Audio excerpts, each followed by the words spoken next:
புதுவிதமான உறவுகள், அந்த உறவுகளும் ஆன்மீகம் சம்பந்தப்பட்ட உறவுகளாக நமக்கு கிடைக்கப்பெறும். இதுவரையிலும் அறிமுகம் இல்லாத சில நபர்கள் ஆன்மீகத்தில் நமக்கு அறிமுகம் ஆவார்கள். அதுவரையிலும் ஆன்மீகத்திலேயோ தெய்வ நம்பிக்கையிலேயோ எதிலையுமே ஒரு பிடிப்பில்லாம இருந்திருக்கும். அவர்களை சந்தித்த பிறகு இறைவன் யார் என்று உணர்ந்து கொள்ள வேண்டும் என்ற எண்ணம் உங்களுக்குள் வந்திருக்கும். இறைவனை பற்றி கேட்க வேண்டும் என்ற அந்த பொறுமையானது உங்களிடம் வந்திருக்கும். அப்படிங்கும் போது உங்க வாழ்க்கையில ஏதோ ஒரு சின்ன மாற்றமானது ஆன்மீக ரீதியில் வரப்போகிறது அப்படிங்கறத நம்ம எளிதில் தெரிந்து கொள்ளலாம். சில பிரச்சனைகளை நீங்கள் சந்தித்திருப்பீர்கள். அதற்கெல்லாம் ஒரு காலகட்டத்துக்கு அப்புறம் ரொம்ப எளிதில் வந்துட்டு விடை காண முடியும். உங்களால் ரொம்ப கஷ்டப்பட்டிருப்போம். அந்த காரியத்தை நம்மளால முடிக்கவே முடியல, என்னடா என் வாழ்க்கையில இப்படி எல்லாம் பிரச்சனை வருது அப்படிங்கிற மாதிரி ஒரு காலகட்டத்தில் அப்படியே வந்து ஸ்தம்பித்து போய் நின்று இருப்போம். ஆனா அதே பிரச்சனைக்கு இப்ப பாத்தீங்கன்னா ரொம்ப எளிதா வந்துட்டு உங்களால வந்து தீர்வு காண முடியும். அதை விட இன்னும் பெரிய பிரச்சனைக்கும் எளிதா தீர்வு காணக்கூடிய பக்குவம் உங்கள் மனதில் வந்துவிட்டது அப்படின்னா ஆன்மீக ரீதியா உங்க வாழ்க்கையானது மாறுகிறது. ஒரு புதிய மாற்றத்தை உங்களுக்குள் வந்து இந்த பிரபஞ்சமானது உங்களுக்கு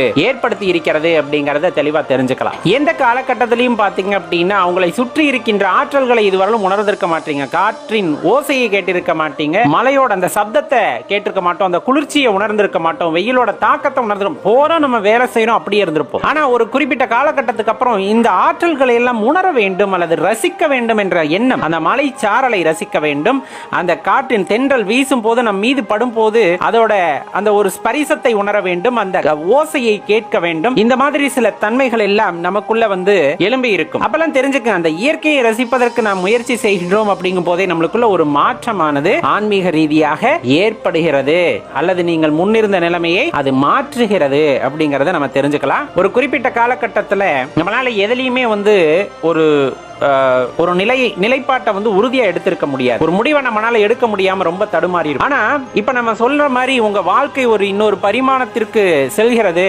அப்படிங்கும் போது அப்ப வந்து உங்களால எதையும் வந்து ஒரு உற்று நோக்கி அதில் உள்ள உண்மையை அறிந்து அதுல என்ன உண்மை பொதிந்திருக்கிறது என்பதை தெரிந்து கொண்டு உங்களால் முடிவெடுக்க முடியும். இந்த போக்கஸ் அப்படின்னு சொல்லுவாங்க இல்லைங்களா, உங்களோட கவனமானது சிதறாமல் ஒரு புள்ளியிலே குவிந்திருக்கும். எளிதில் உங்களால் வந்து அந்த முடிவை எடுக்கக்கூடிய ஆற்றல் உடையவர்களாக நீங்கள் மாறி இருப்பீர்கள். அப்படிங்கும் போதே அது எப்பவுமே உங்களுக்கு சாதகமான ஒரு நிலையை தான் அங்கு உண்டாக்கி இருக்கும் அப்படிங்கறத நம்ம தெரிஞ்சுக்கலாம்.